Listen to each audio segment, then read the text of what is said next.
Hello guys, and welcome back to my channel. Today I have a what's for dinner to share with you, and instead of going to the grocery store this week, we just used what we had on hand to make these meals. So I really hope you enjoy the video and get some dinner inspiration if you are in a rut and you need some ideas.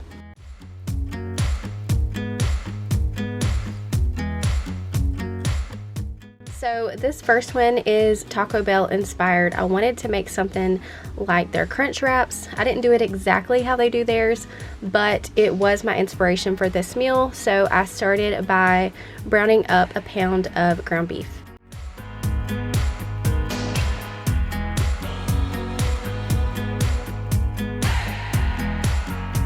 Just added about 2 tablespoons of taco seasoning and about a half a cup of water, and then I let it simmer for about 5 minutes or so.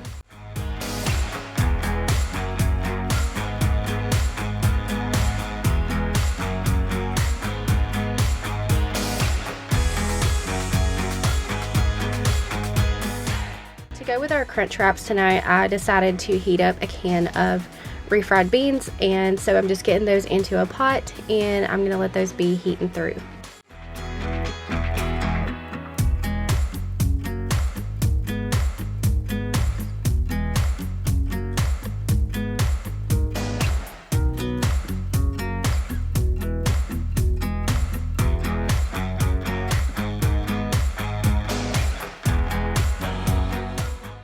So I'm just using the same pan to do my Crunchwraps in. Once my taco meat had simmered enough, I removed it from the pan and wiped it clean with a paper towel. So all we had on hand were these smaller tortilla wraps. They had been in our freezer and they needed to be used, so my Crunchwraps turned out to be more like Crunchwrap sliders, but that's okay. I just made us about 2 to 3 each and it worked out fine. So in mine, I just put a little bit of sour cream, some of that meat sauce, shredded Colby Jack, and a little bit of butter lettuce, and also some cheese Doritos. I had to be really careful not to overfill because the shells tore easily, but you just take the sides and you start folding those in, and then once I had it in place, I just sprayed it real quick with some olive oil, and then I laid that side down first onto the pan so that it could toast and kind of seal, and then you just flip it over after about a minute or two.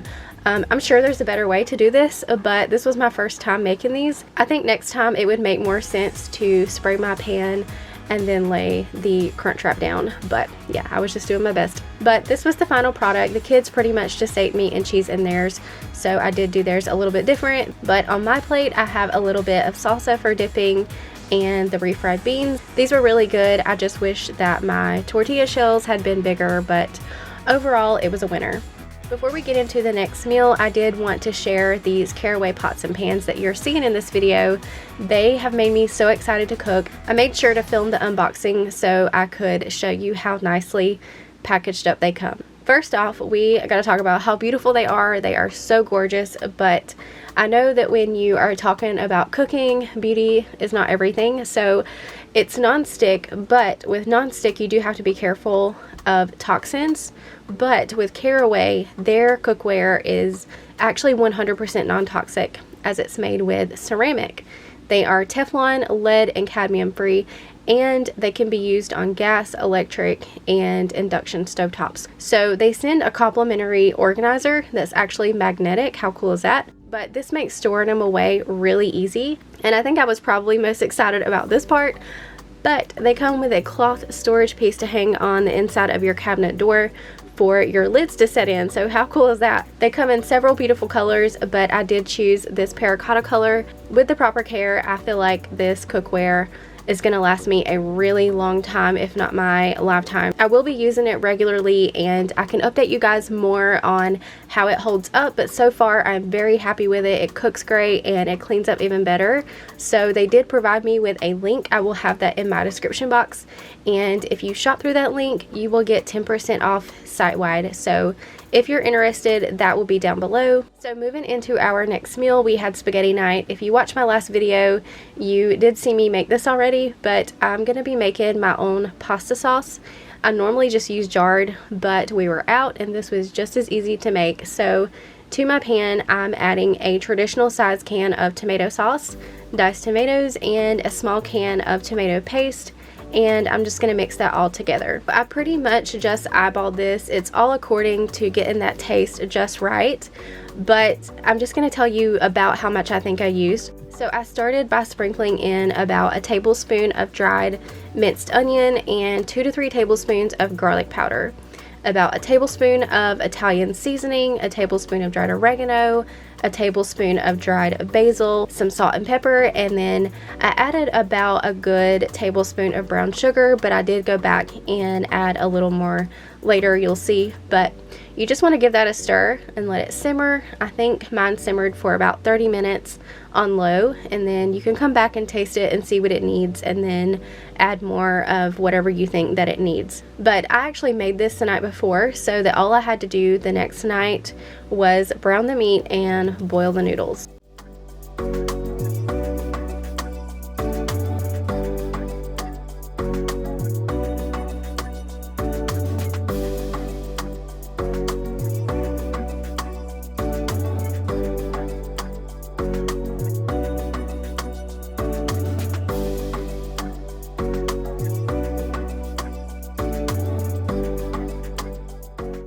And there you have it, an easy way to make some homemade pasta sauce if you're out of pre-made kind, and I actually think that this tastes way better too. And then we just had a Caesar salad on the side. I think spaghetti is probably my #1 favorite dinner. I could eat it every night and I would not be mad about it. So on this night, I wanted to try out my Dutch oven and do a pot roast. I did follow the Pioneer Woman recipe, so I will have that down below. So first up, I am heating some olive oil in my pot. I'm gonna have 1 yellow onion, and then I'm also gonna cut up about 4 carrots into 2-inch pieces. And I felt so silly about this part, but the recipe said to put your onion halves into the pot and brown on each side. Well, something about that did not set right with me. I thought that I needed to break my onion up. However, you do not have to do that. You can just put your halved onion into the pot, let it brown, but that's what I get for not reading the whole recipe before I start. So browning my carrots and onions a little, and of course my onion was browning much faster than my carrots, so I'm taking those out first.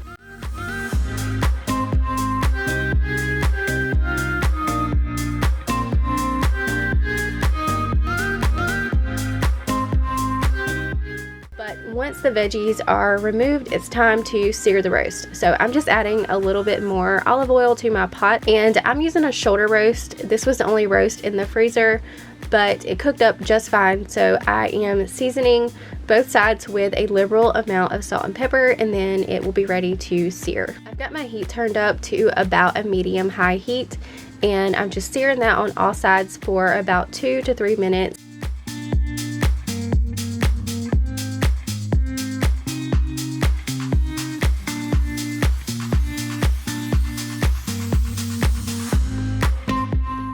To my pot, I am adding 3 cups of beef broth, my carrots and onion. I'm going to place the lid on, and this is going to cook in the oven on 275 for about 3 hours. That time can depend on your roast size, and it can be adjusted if needed. It actually turned out to be really cold this day. We've had some crazy weather here in South Georgia. It'll be hot one day and cold the next, but this particular day it was actually cold outside, so it was the perfect day for this. But the last 30 minutes I wanted to make some homemade mashed potatoes to go with it, so I'm just getting some water boiling for that. I just washed and peeled my potatoes, and then I cut them into about 1 to 2 inch pieces and just let those boil until they were tender.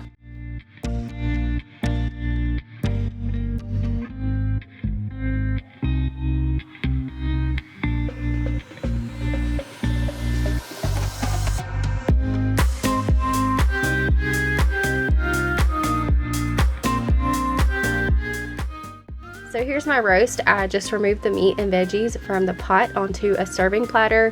It was very tender and easy to cut. I actually had to get my big spatula to get it onto the platter because it was falling apart and so tender.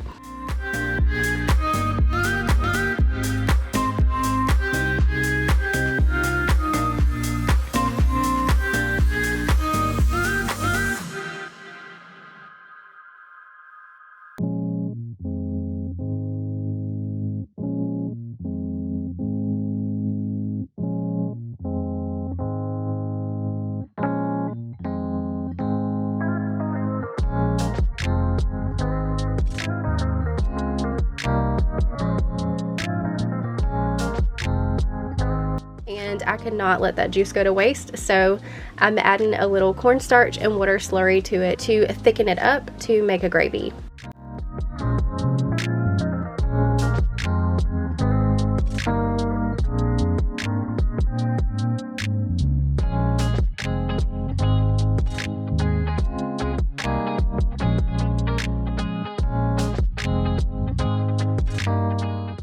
Once my potatoes were tender, I drained the water off. I put those back into the pot, and then I added some butter, garlic powder, salt and pepper, some milk, and then I just used my potato masher to get everything blended. And I also did add in a little bit of sour cream and a little bit more milk to get that consistency that I wanted.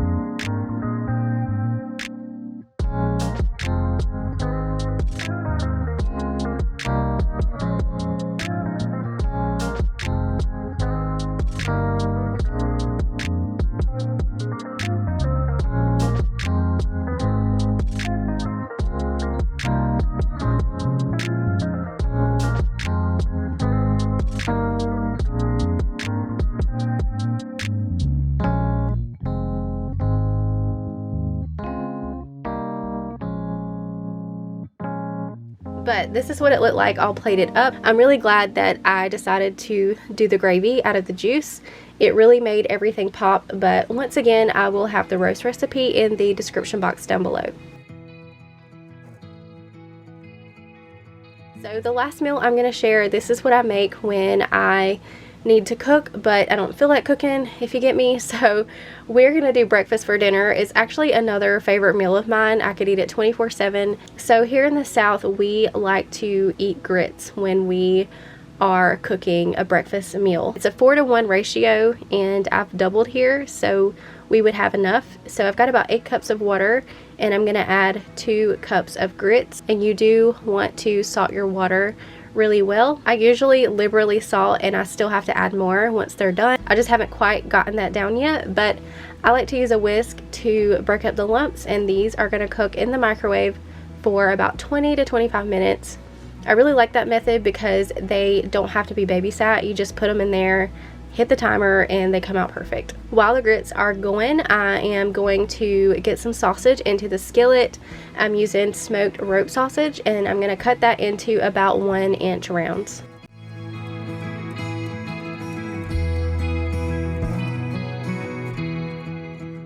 Placing those into my skillet, and I'm going to cook them on about a medium-low heat until I get them brown and crispy. I like them to be a little charred because they caramelize, and yeah, they just turn out really good that way.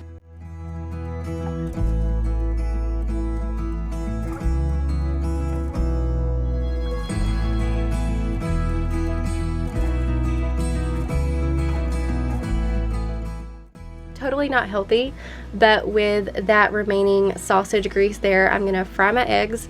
We do like our eggs over easy, and then we will mix them with our grits. They're so good.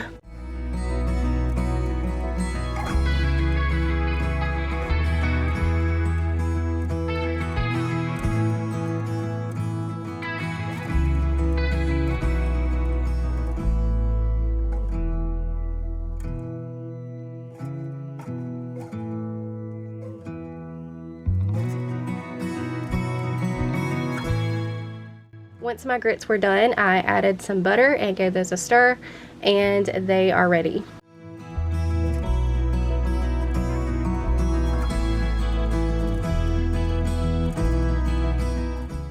The last thing is toast. I'm going to use my air fryer for this. It does a lot of pieces at one time, so I am brushing both sides of my bread with some melted butter, and I'll put it in there for 6 minutes on 400.